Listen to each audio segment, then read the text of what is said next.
When we first made this intro, it was a video announcing the confirmation of the Park It Forward plan in the Great Smoky Mountains National Park. We initially reserved judgment of this plan while we gathered information as it became available. Now the words, "no longer free," take on a new meaning as it pertains to the park. As many of you have commented and warned, these mountains, our land, our ability to freely use this land, and our ability to freely speak as guaranteed through the Constitution are under attack.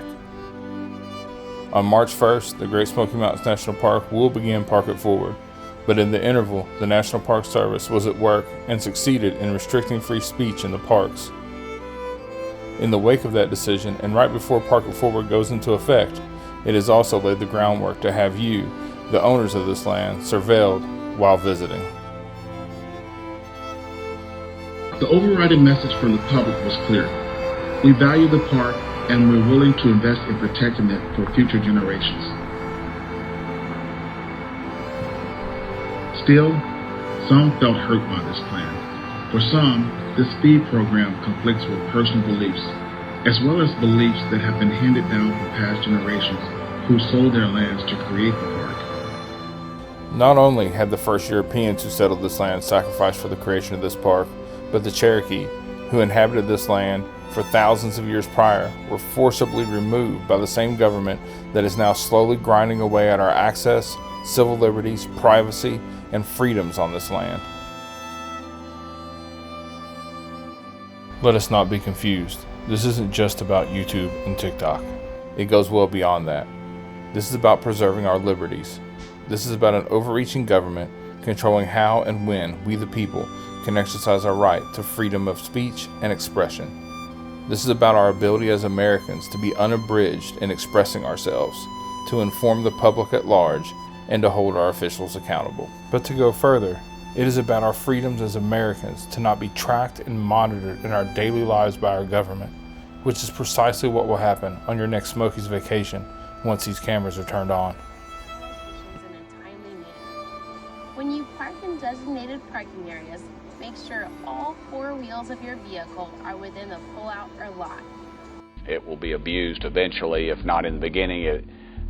Always good intentions by government, but there again, show me somebody who trusts their government. While park officials shouted from every media mountaintop about their Park It Forward program, through YouTube videos, news interviews, even put together a media kit, virtual town halls, they appealed years of legal precedent to restrict free speech on federal land without even a whisper about it to the general public, and then under a more esoteric manner installed license plate readers under a veil of silence. Here in Tennessee, more than 1,000 cameras are capturing your car trips. Well, this evening, WBIR has learned they've also been quietly installed in the most visited national park in the country. Welcome to the Great Smoky Mountains from Gatlinburg, Pigeon Forge, and Townsend. Did you see the license plate readers? If you're heading to the national park, you likely passed them on the way there. And now, once you drive past the welcome signs, the Great Smoky Mountains National Park says you are looking at a pilot program. Incredibly concerned to the point of being ticked off. I think it has a lot of implications. Civil liberties for one, privacy another. Congressman Tim Burchett doesn't like the idea of being tracked in the most visited national park. In 2021, 14.1 million people visited the Smoky Mountains. I have heard at some of our so-called top secret facilities where national secrets are kept and things like that, not in a park. That just, to me, that's beyond belief. We asked the Park Service about their plans for license plate readers. They say it's not functional yet. They're testing to see if the park has the connectivity and power to support the equipment needs. We located one set at the Townsend entrance and another pair near the Sugarlands Visitor Center. Together, data shows roughly 6 million people a year drive through those entrances. It will be abused eventually, if not in the beginning. Always good intentions by government, but there again, show me somebody who trusts their government. The National Park Service says it hasn't purchased the Motorola equipment yet or made any kind of agreements. If it does work out, they'd see if the data helps with problems like overdue hikers or requests from other agencies. But we believe it is fair to say that the timing of these installations may tell a different story, with new rules and laws in place that concern themselves with who is in the park, how long they're in the park, and what they're doing while they're there, it could be easily deducted that these cameras or readers may be used for enforcement.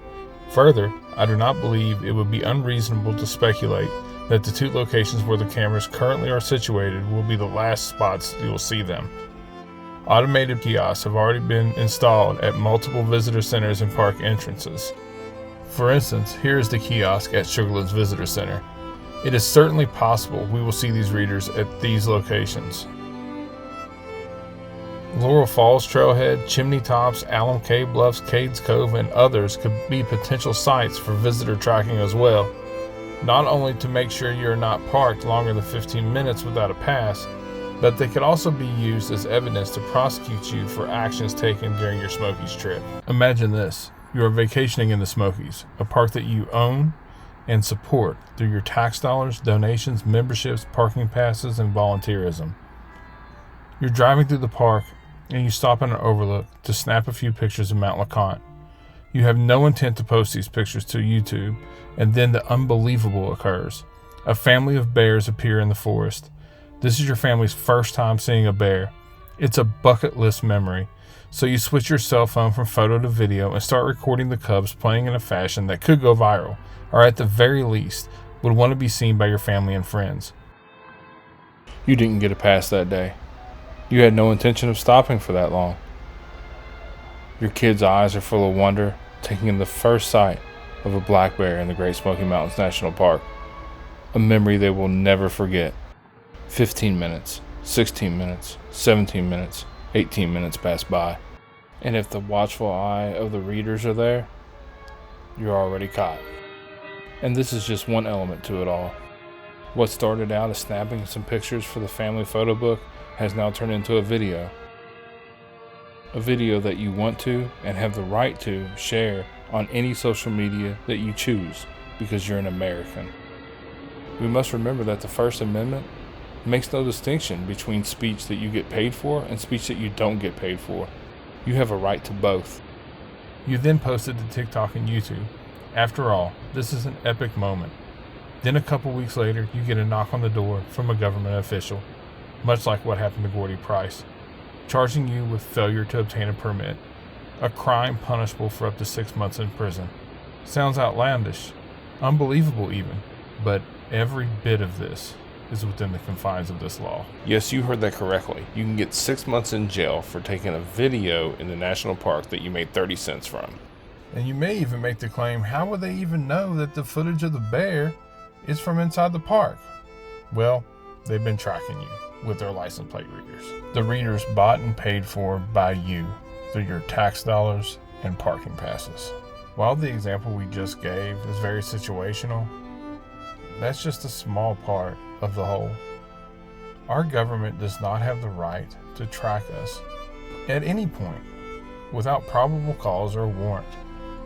This is especially true in our wild spaces.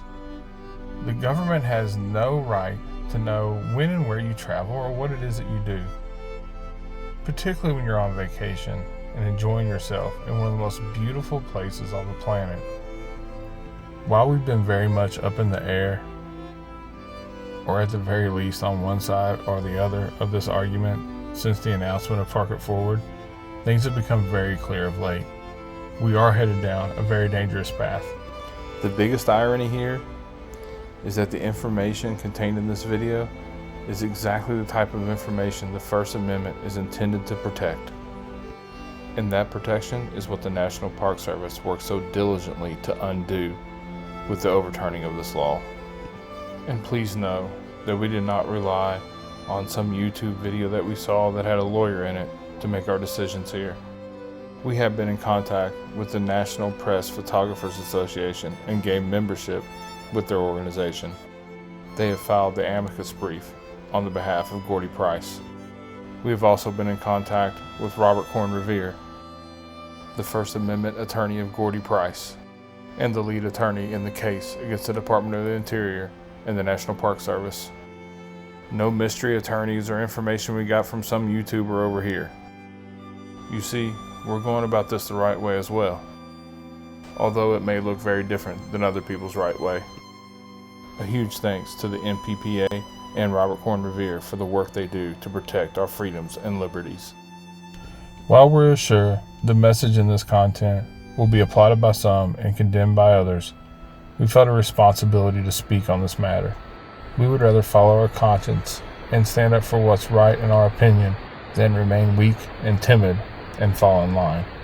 Our national parks are not the king's private preserve. They are owned by all Americans for all Americans to enjoy.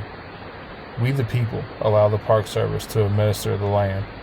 The Park Service does not grant us permission. This is a distinction worth considering. Thanks for watching.